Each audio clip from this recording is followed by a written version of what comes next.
I was standing in my bedroom doorway, frozen. My husband of 38 years was in our bed with my best friend of 42 years. They hadn't heard me come home early from my follow-up appointment.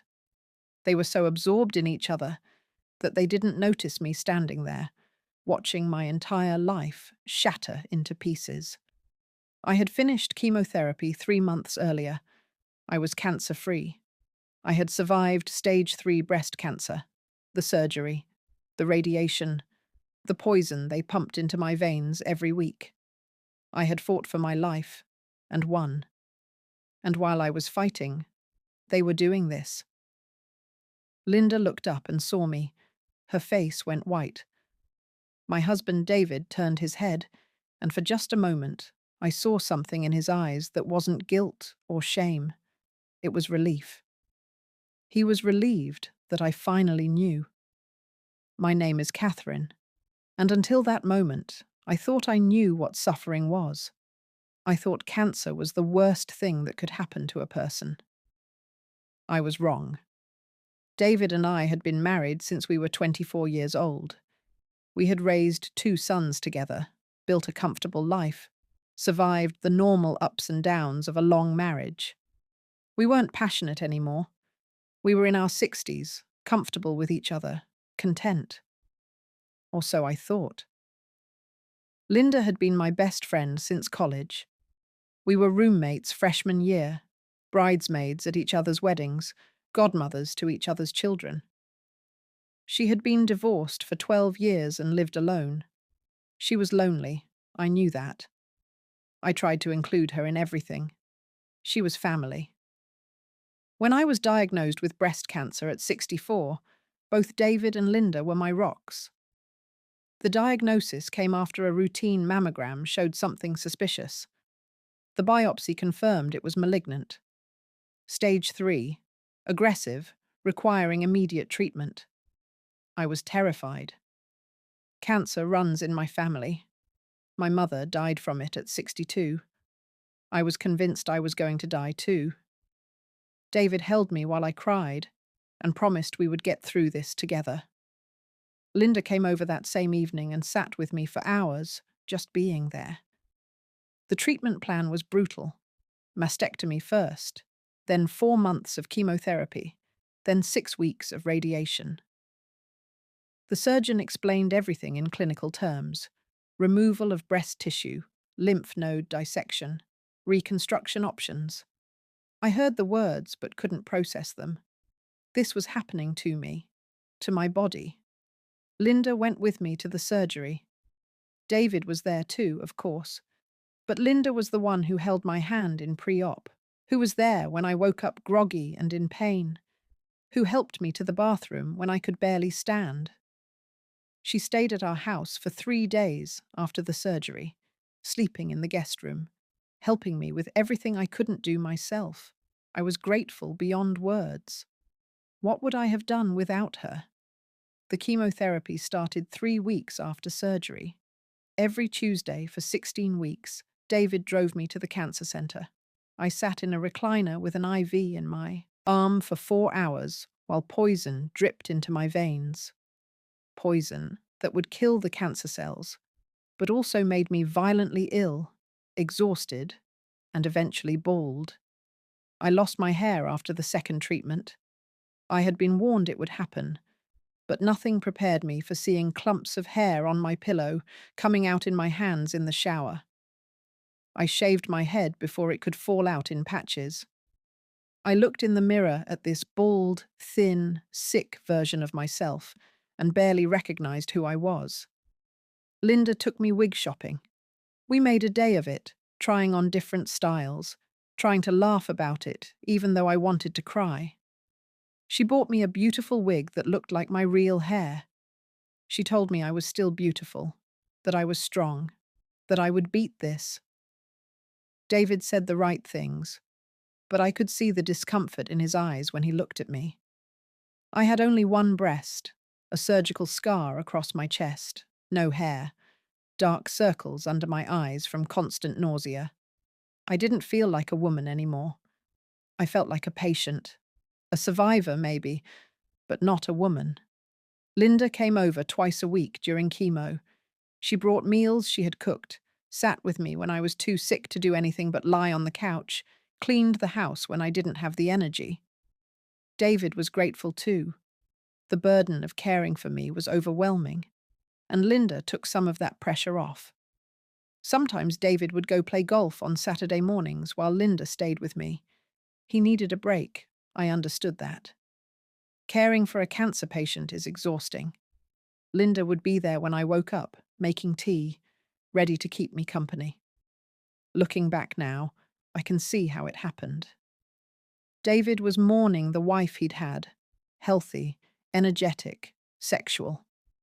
I hadn't been able to be intimate with him since the surgery. I was too sick, too exhausted, too self-conscious about my changed body. Linda was there, sympathetic, understanding. She had always thought David was handsome. She had told me that years ago, laughingly. I don't know when it started. I don't know if it was a gradual thing or a sudden moment of weakness. I'll never know, because neither of them has been honest about the timeline.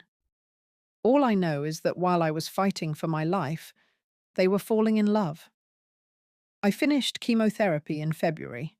The radiation was easier, daily treatments for 6 weeks, but less debilitating than chemo. By April, I was cancer-free. The scans were clear. My oncologist was pleased with my progress. I had survived. I was exhausted, forever changed, but alive. I thought the worst was behind us. I thought David and I would rebuild our life. I thought things would slowly return to normal. Linda still came over regularly. She said she wanted to make sure I was taking care of myself. She brought groceries, helped with housework, suggested we take walks together for exercise. I was so grateful for her friendship. I told her constantly that I couldn't have gotten through this without her. She would smile and say that's what friends were for. The day I caught them was a Thursday in July. I had a follow-up appointment with my oncologist that morning. David had a work obligation and couldn't take me, so I drove myself. The appointment went well. Still cancer-free.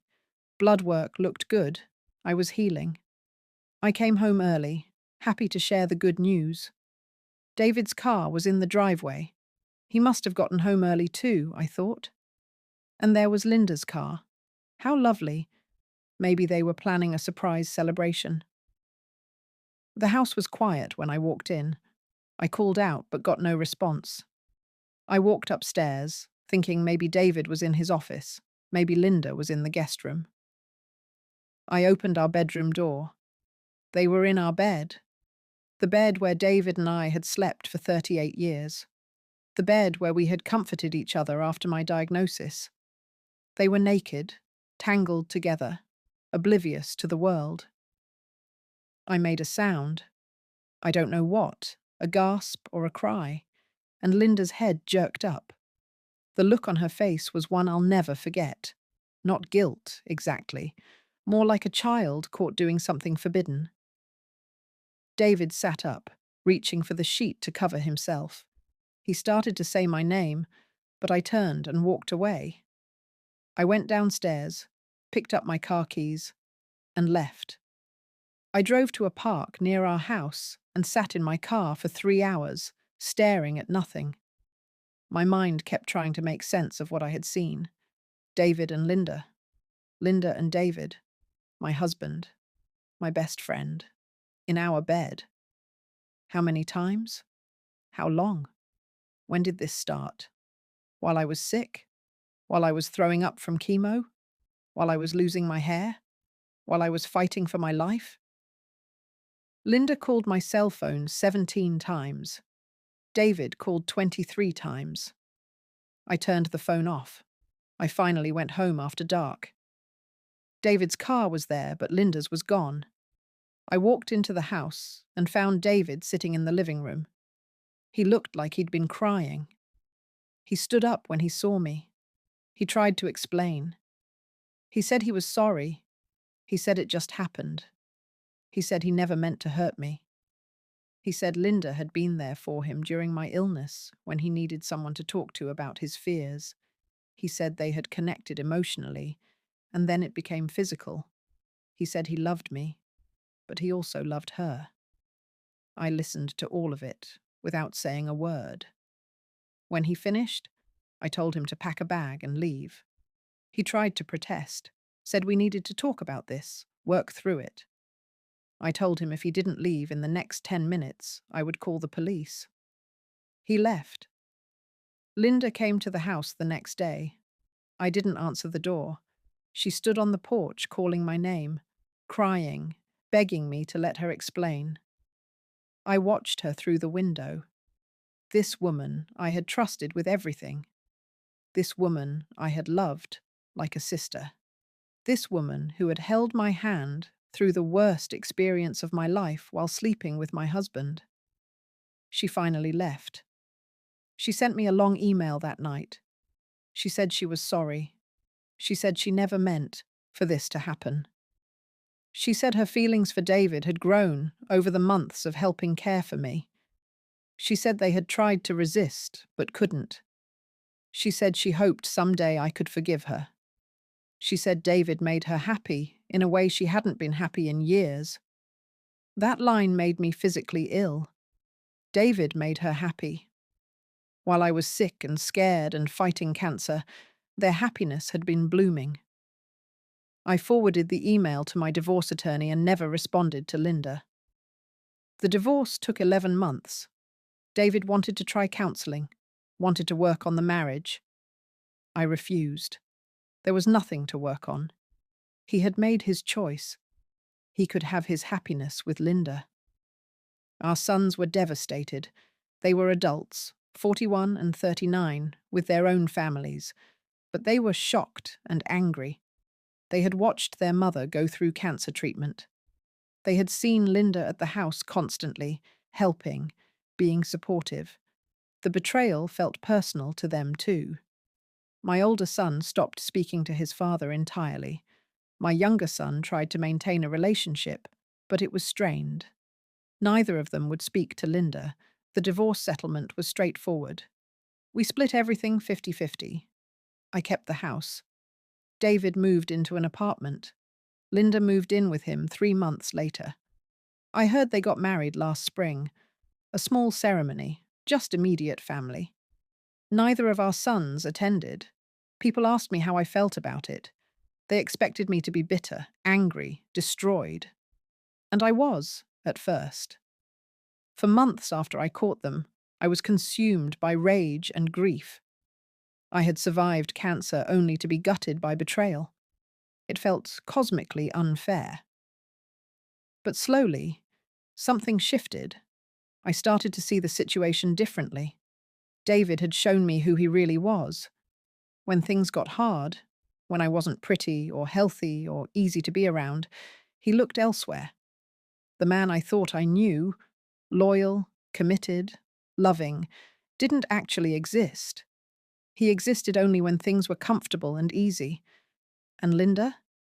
She had pretended to be my friend while pursuing my husband. Every kind word, every helpful gesture, every hour spent at my side while I was sick, all of it was tainted by what she was doing behind my back. I had wasted 42 years on a friendship with someone capable of that level of deception. I had wasted 38 years on a marriage with someone that shallow. But I hadn't wasted the fight against cancer. That was mine. I had fought that battle and won it.